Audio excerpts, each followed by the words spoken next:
Part ke-55 diambil dari light novel bab 156 sampai dengan 157. Penangkal 1000 racun yang disempurnakan menjadi anggur. Jin meminumnya utuh, dan penglihatannya menjadi hitam. Dia pingsan saat itu juga. Ketika dia membuka matanya, bukannya Kui Kantel, tetapi Enya ada di sampingnya. Ah, Tuan Jin, kamu akhirnya terbangun. Enya, di mana Nona Kui Kantel? Dan apa maksudmu dengan akhirnya? Jin mengira dia kehilangan kesadaran hanya untuk beberapa saat. Namun, aneh bahwa Enya mengawasinya alih-alih Kui Kantel. Nona Kui Kantel ada di kamar sebelah sana. Dan kamu pingsan selama 5 hari. Apa? 5 hari? Memang, saya pikir kamu benar-benar mati. Saat kamu setengah mati, seluruh tubuh kamu menjadi hitam dan kemudian normal kembali. Mungkin melakukan itu puluhan kali. Itu sangat keren. Dia hanya membutuhkan waktu 5 hari karena tubuh Rankandel yang diberkati. Seorang ksatria normal akan membutuhkan setidaknya 1 bulan untuk sepenuhnya menyerap penawarnya. Kui Kantel mengetahui hal ini tetapi tidak memberitahunya. Dia berpikir bahwa tidak mengetahui akan lebih baik dalam hal apapun. Jadi saya kira kamu kebal terhadap semua jenis racun. Selamat, tuanku. Kamu tidak tahu betapa indahnya bagi saya untuk melihat kamu membuat prestasi demi prestasi. Bagaimanapun, semuanya, Tuan telah bangun. Enya berlari ke lorong dan berteriak, dan satu persatu, lebih banyak orang mencari Jin, Gilly, Murakan, Kui Kantel, Alisa, dan Jet.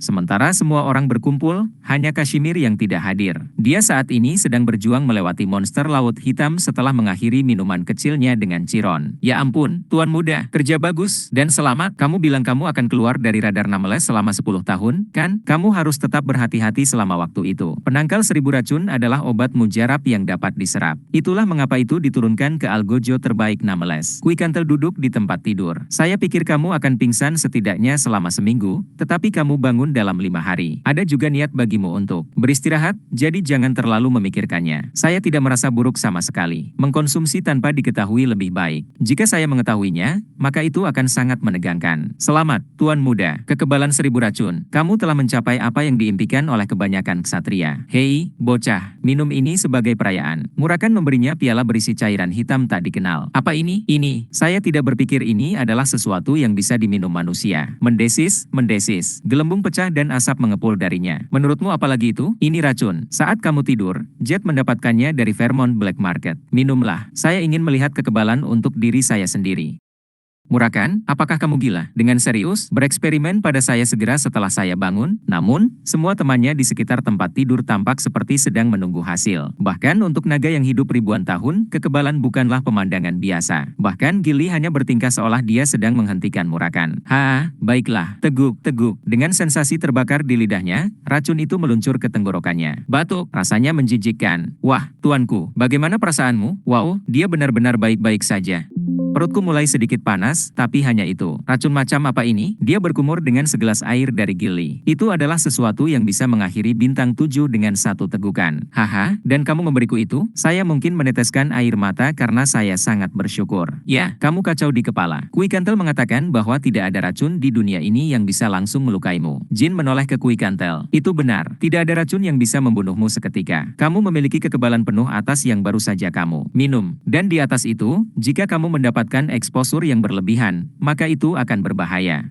Sebagai gantinya, untuk racun yang bisa membunuh orang lain dengan 1 tetes, kamu bisa meminum 1 gelas penuh. Meskipun begitu, itu masih bukan kekebalan 1000 racun mutlak. Itu adalah sesuatu yang hanya dicapai oleh Temar, Chiron, dan pemimpin tanpa nama pertama, Chorun. Namun, itu hanya spekulasi. Tidak ada yang dikonfirmasi. Tetap saja, kekebalan racun Jin sangat kuat. Mulai sekarang, tidak ada senjata berujung racun atau makanan beracun yang bisa mengancammu. Saya yakin saya tidak perlu menjelaskannya secara mendalam. Membunuh Jin dengan racun pada dasarnya menjadi tidak mungkin. Lain kali aku bertemu Kusan, aku tidak perlu mundur karena racunnya. Bukan hanya dia, tapi pengguna racun lain yang akan kuhadapi di masa depan juga. Saat dia memikirkan masa depannya yang lebih cerah, dia lupa digunakan sebagai eksperimen manusia. Panas di perutnya, sekarang dinetralisir. Jin merasa itu terbawa oleh napasnya. Memuaskan, itu semua layak. Baiklah, sekarang, makan. Tidak peduli seberapa penasaran kamu, mengapa kamu memberi racun alih-alih makan kepada seseorang yang bangun setelah koma 5 hari. Saat itu jam makan siang. Kashmir masih tidak hadir, tetapi mereka bertukar banyak cerita karena mereka memiliki makanan keluarga yang enak. Cerita utamanya adalah petualangan Jin di Samil, dan Enya terus-menerus menampar bibirnya karena cemburu. Tuan Jin, karena kamu sangat kuat, dapatkah saya pergi bersama kamu dalam misi kamu berikutnya? Aku akan pergi kemanapun. Saya ingin tumbuh bersama kamu.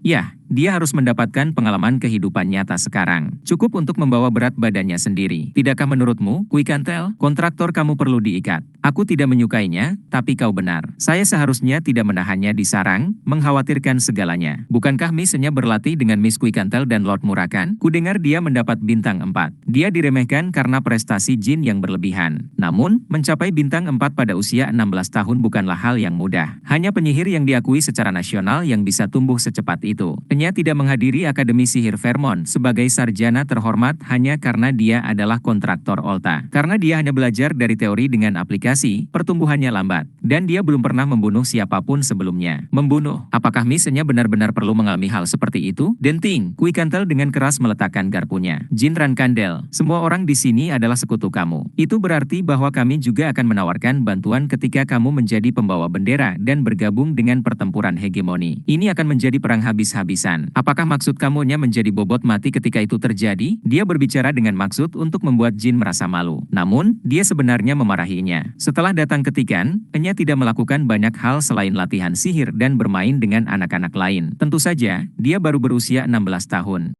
Namun, dalam keadaan dunia saat ini, keterampilan bela diri yang cukup adalah wajib. Seseorang yang membuat seseorang kembali berkelahi. Dan Kuikantel merasa sedikit cemburu pada Murakan. Sebagai naga penjaga, mereka hanya menyaksikan pertumbuhan cepat Jin bersama. Meskipun terlihat seperti ini, gadis ini adalah kontraktor Olta dengan bakat jenius. Dan lawan yang akan kita hadapi adalah Rankandels dan Zipfels. Dia perlu menjadi lebih kuat. Cukup untuk mendukungmu bahkan setelah kamu menjadi pembawa bendera. Memahami maksud Kuikantel, Jin mengangguk. Saya tidak pernah memikirkan itu. Baiklah, saya berpikir untuk menghadapi penyihir di misi berikutnya. Karena saya baru saja menguji sihir kelebihan beban yang baru, saya bisa pergi dengan nonanya. Wow, Enya memukuli dadanya saat matanya berbinar. Cara uniknya, menunjukkan kebahagiaan. Petualangan, dengan Tuan Jin, kita berdua. Lalu kapan saya harus merencanakan pernikahan? Jin meludahkan air yang telah diminumnya. Kuikantel menghela nafas. Menenangkan Murakan yang tertawa terbahak-bahak adalah tugas Gili. Enya, saya tidak akan memberitahu kamu untuk bertindak lebih terhormat. Bahkan Lord Olta menyerah akan hal itu. Tolong bertindaklah dengan akal sehat. Aku tidak memarahi Jin, aku memarahimu. Apakah kamu mengerti? Haha, aku hanya bercanda. Saya minta maaf. Kata-katanya mengandung ketulusan, tetapi Jin hanya menertawakannya. Bukannya dia seperti ini hanya untuk 2 hari. Dia agak merasa bahwa Enya bertindak seperti Yona. Karena dia hidup melalui intimidasi dan diskriminasi di Kekaisaran Vermont, dia pasti akan memiliki bekas luka di hatinya. Dan kepribadiannya yang terlalu santai mungkin berasal dari sana juga. Jin juga mengalami kengerian masyarakat. Sampai-sampai dia tidak bisa melacak berapa kali dia ingin mengakhiri hidupnya sendiri. Jadi, setiap kali Enya bertingkah ceria dan bahagia, dia tidak merasa hebat. Oh, dan Tuan Muda, ada sesuatu yang ingin kukatakan kepadamu. Aku harus segera mengunjungi rumah utama. Saya tidak tahu mengapa, tetapi Patriark telah mengeluarkan perintah. Ayah melakukan. Mengapa dia memanggil pengasuh sementara pembawa bendera? Sama seperti pembawa bendera, pengasuh juga menjadi orang luar dengan pembawa bendera sementara. Setelah memikirkannya sebentar, Jin mendapat ide dan menatap mata Gili. Mungkin dia memanggilmu untuk hadiah. Hadiah? Tuan Muda, kamu adalah pembawa bendera sementara. Beberapa ksatria Joshua mati di tangan Algojo tanpa nama karena aku. Saya tidak terlalu yakin, tapi saya pikir itu hadiah untuk itu. Dengan status pembawa bendera sementara, pada dasarnya aku memenangkan pertempuran tidak resmi dalam pertempuran hegemoni. Jin mengungkap teorinya, dan teman-temannya terkejut. Ya ampun, itu yang terjadi dengan Nona Yona, dan kamu meminta hal-hal seperti itu dari pemimpin tanpa nama. Joshua, bajingan itu, maksud saya, apakah kamu mengharapkan Tuan Muda Joshua memiliki ksatria di ekor kamu? Saya tidak sepenuhnya mengharapkannya. Namun, saya meninggalkan peringatan setelah membunuh Kidar. Saya pikir dia pasti akan mengirim seseorang. Jadi setelah pemimpin tanpa nama setuju untuk membantu saya memberinya permintaan halus untuk berurusan dengan mereka. Maaf, Tuan Muda, kenapa permintaan maaf tiba-tiba? Aku seharusnya bertindak setelah memikirkannya. Aku hanya menunggumu kembali dengan selamat tanpa melakukan apapun. Saya merasa malu untuk menunjukkan wajah saya kepada kamu. Jangan berikan itu padaku. Semoga perjalananmu menyenangkan. Jika itu hukuman, maka dia akan memanggilku secara langsung. Jadi itu pasti hadiah. Dan saya yakin kamu tahu apa artinya memenangkan pertempuran hegemoni. Ya, jika itu benar-benar hadiah, Patriark akan mengambil sesuatu dari Tuan Muda Joshua dan menawarkannya kepadamu. Jika pembawa bendera bertarung, orang yang akan menjadi yang teratas akan mengambil ksatria atau material yang kalah. Namun, itu tidak berlaku untuk semua pertarungan. Itu hanya untuk kemenangan dengan arti khusus. Dan karena Jin mengalahkan pembawa bendera kedua sebagai pembawa bendera sementara, itu adalah kemenangan spesial. Saya senang melihat apa yang ayah ambil darinya untuk diberikan kepada saya. Sementara Gilly pergi ke rumah utama, Jin memerintahkan penyelidikan terhadap sisa anggota asosiasi sihir hitam. Asosiasi itu berada di puncaknya 200 tahun yang lalu. Dan seperti namanya, mereka adalah orang gila yang memuja ilmu hitam dan binatang buas. Sejarah mereka cukup panjang, dan selama puncaknya, mereka memiliki kemampuan untuk melemparkan dunia ke dalam kekacauan. Dan orang yang memukul mereka adalah Liol Zipfel. Satu kali dia menggunakan Ring of Erupting Flames Massacre oleh Empress of Magic Form First adalah saat dia memusnahkan Dark Magic Association. Sejarah yang Jin pelajari saat dia belajar sihir. Setelah kontrak dengan Solderet, Jin sebenarnya meneliti Patriark Lama Klan Zipfel untuk sementara waktu. Bertentangan dengan namanya, mantra penghancur pamungkas, pembantaian Ring of Erupting Flames, memiliki ikatan dengan kegelapan, yang membuatnya pasti terkait dengan Solderet. Beradin mengatakan itu adalah pembantaian api yang meletus, tapi itu hanya beberapa api yang meletus. Liol adalah kontraktor Solderet 2 kontraktor yang lalu. Dia bukan kontraktor 1000 tahun, tapi dia salah satu yang terbaik, tidak termasuk Temar dan Jin. Orang yang membimbing Jin ke buku dengan bentuk akhir pembantaian Ring of Erupting Flames tidak lain adalah Solderet. Kontraktorku, setelah menjadi sangat kuat, kita akan mencari buku ajaib Liol. Artinya, ketika kamu bisa lulus ujian yang dia tinggalkan sebelum dia mati. Sesuatu yang Jin dengar setelah menjadi kontraktor Solderet selama sekitar 1 bulan. Apakah karena dia melihat Beradin, meski gagal secara menyedihkan, merapalkan mantra, dia ingin segera mencari buku tebal itu, tetapi menemukan buku tebal milik salah satu penyihir terhebat dalam sejarah tidak akan mudah. Daripada beberapa mantra legendaris yang tidak bisa saya tangani, menyempurnakan mantra saya saat ini lebih penting sekarang. Di telapak tangan Jin, sebuah vortex overload mengeluarkan suara bergetar melengking. Setelah Gilly pergi, Jin terpikat pada latihan sihirnya yang berlebihan. Tuan muda, aku, Jet, mencari kehadiranmu. Begitu Jet masuk, Jin menonaktifkan mantranya. Dengan 2 tangan, Jet menyerahkan selembar kertas kusut. Dokumen tersebut memiliki kekuatan kumulatif dan lokasi asosiasi sihir hitam serta aktivitas terbaru mereka. Wilayah selatan Kekaisaran Vermont, mereka benar-benar aktif di sana. Jin bertanya, mengangkat alis. Dia tidak mengharapkan mereka di lokasi seperti itu. Dan ada lebih dari 50 dari mereka di sana. Aku tidak percaya keluarga Kekaisaran Vermont membiarkan ini terjadi. Dan jika apa yang tertulis di sini benar, mereka tidak akan tinggal diam atau semacamnya. Ya, mereka menghancurkan dan menjarah kota sambil membiarkan binatang buas lepas di Kekaisaran, tetapi tampaknya keluarga Kekaisaran tidak terlalu bereaksi. Ada yang berbau amis. Bukankah sudah jelas? Entah pejabat yang tidak adil sedang disuap atau para pemimpin yang lemah mencoba memalsukan pencapaian. Ya, yang sekarat selalu yang miskin. Di Kekaisaran Vermont, intervensi luas sangat jarang. Namun, mereka ada di dalam daratan, jadi aku yakin ada beberapa alasan. Haruskah aku pergi dan mencari tahu? Tidak dibutuhkan. Aku akan mencari tahu ketika aku sampai di sana. Memiliki ide dasar tentang apa yang mereka lakukan sudah cukup. Sisa-sisa asosiasi sihir hitam terdiri dari penyihir bintang 3 hingga 4. Ada beberapa bintang 6 di sana-sini, tetapi itu tidak cukup untuk mengancam Jin. Bagaimanapun, Jin percaya diri dalam melawan 50 bintang 7 secara bersamaan. Dia secara fisik merasa bahwa dia kuat. Namun, dia tidak punya niat untuk berhenti di mana dia berada. Oh, dan Lady Gilly telah kembali. Wah, begitu dia kembali, Gilly tersenyum lebar. Tuan muda, Gilly, bagaimana perjalananmu? Kamu akan sangat terkejut dengan apa yang saya bawa dan apa yang akan saya katakan kepada kamu. Hehe, saya merasa sangat segar ketika Patriark menampar Tuan muda Joshua di wajahnya. Hah? Ayah menampar pipi Joshua. Memang, di depan mata saya dan Tuan Owl. Oh, saya lupa menyebutkan bahwa Lord Owl juga hadir. Saya tidak akan pernah menduga, jadi saya sangat terkejut. Tapi itu tidak bisa menyalip kebahagiaan saya.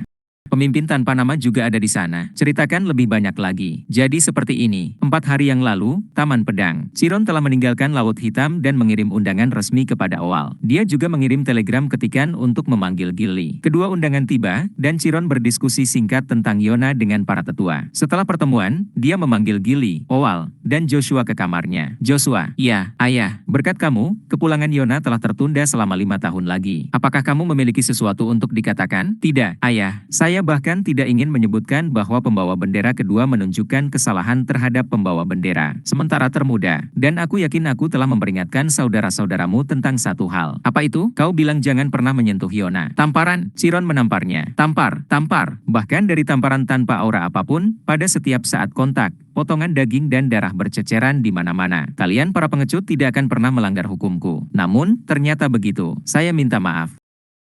Kembalikan cuiras cahaya hitam. Sepertinya itu tidak cocok untukmu. Ya, Joshua segera melepas sweaternya, dan ketika dia melepas kemejanya, Blacklight cuiras muncul dengan sendirinya. Melihatnya melepas penutup dada hitam yang berkilauan, Chiron mendecakkan lidahnya. Bertahun-tahun berlalu sejak Rosa memberikan ini padamu, tapi kilaunya sama seperti saat kamu menerimanya. Apakah kamu tidak tahu bahwa maksud ibumu dalam menawarkan baju besi ini? Kling, denting. Melepas penutup dada, Joshua memperbaiki pakaiannya. Pada saat itu, Gilly melihat lurus ke bawah, bahkan tidak mengeluarkan suara. Lain kali aku meninggalkan Laut Hitam untuk bertemu denganmu lagi. Bersiaplah untuk kehilangan gelar pembawa benderamu. Meninggalkan, mata Jin semakin dalam. Bukankah itu gila? Tuan muda Joshua harus merenungkan diri untuk sementara dan kamu menerima Blacklight Armor. Kuiras cahaya hitam. Armor pamungkas yang ditempa 30 tahun yang lalu di asosiasi Minche Smithy yang didirikan oleh pandai besi legendaris Pichon Minche. Pada awalnya, kelompok kecil ini hanya membuat baju besi untuk klan Zipfel. Namun, setelah Z mengambil alih menara kelima Zipfels dengan mengobarkan perang,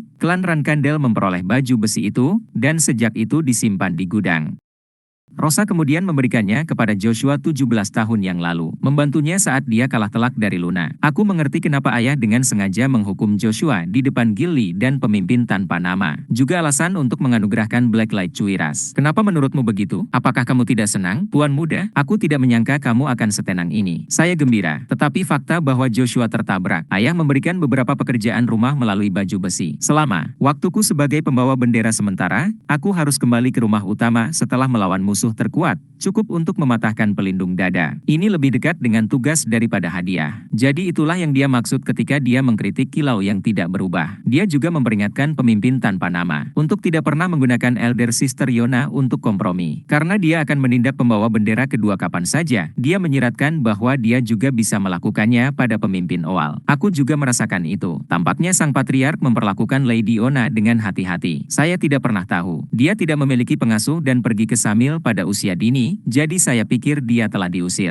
Sama untukmu, dia juga memperingatkan saya melalui kamu. Bahkan tidak pernah berpikir untuk menggunakan Elder Sister Yona. Oh, ya ampun, jadi itu yang dia maksudkan. Spekulasi Jin sangat tepat. Chiron dengan sengaja memanggil mereka bertiga ke satu tempat karena suatu alasan.